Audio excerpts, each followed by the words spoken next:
Hello and welcome to Trucking Answers. I'm Mark. I've been a driver for over 30 years, and I think drivers should get paid for all of our time, and we should get treated like the licensed professionals we are. If you think that, consider subscribing. Today, let's talk about how do you quit a company. This is a question that came in, and this is important. Mark, you always talk about working at a company. How do you quit? Here's the story. A driver wrote to me and said that he works at a company that you would all know. I'm not going to name them. And he's been broken down a lot recently, and he was in the motel again for like 3 days. They're paying for the motel, but his last check was less than $200 to him, and it's been like that for a couple weeks. The problem is he's in one city, his terminal's in another city, and yet he lives yet in another city. How do you quit on the road like that? You aren't there. You could get abandonment or whatever, and he's asked them for a new truck, a different truck and stuff. Nothing, right? And if you knew this was, you'd say that's correct. That's what they're going to do. All right, here's what I suggested. And I want comments from you. This is a very good question. How do you quit on the road like that when you're not making any money? I told him to be sure to do all this in writing, okay? Tell him, look, you're leaving, you're going home because you've been laid off. You are considering being laid off because there's no work for you. That you can't just sit, not make money, and expect like you're working.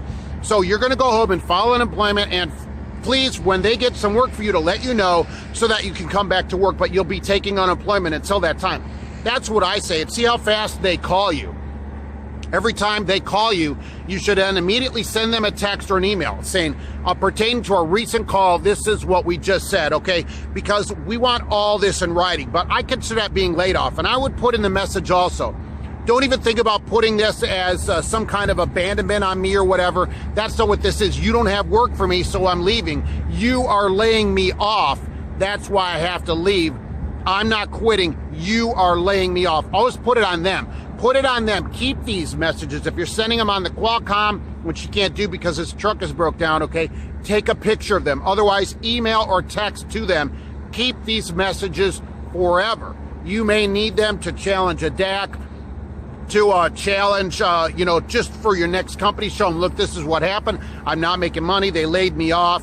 That's what I recommended for that. You're going to have to take some kind of action. You can't live at $200 a week. Put down that they're laying you off, and that is the solution, I think. If you have a better solution, let me know, so that we can all learn from it. But that's what I think about if you're somewhere not making money and you can't get back, they won't give you a truck. That's got to be it. And when they call you, he's going to say, oh, well, what do you want? Give me a truck immediately, or I'll consider I'm laid off. There's no work for me, period. Put your foot down, no matter how long you have, what kind of experience, it doesn't matter.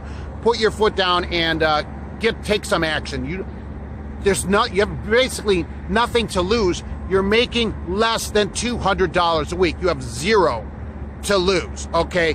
So that's my thoughts on it today. I want to thank everybody for watching, and we'll be back soon with more Trucking Answers.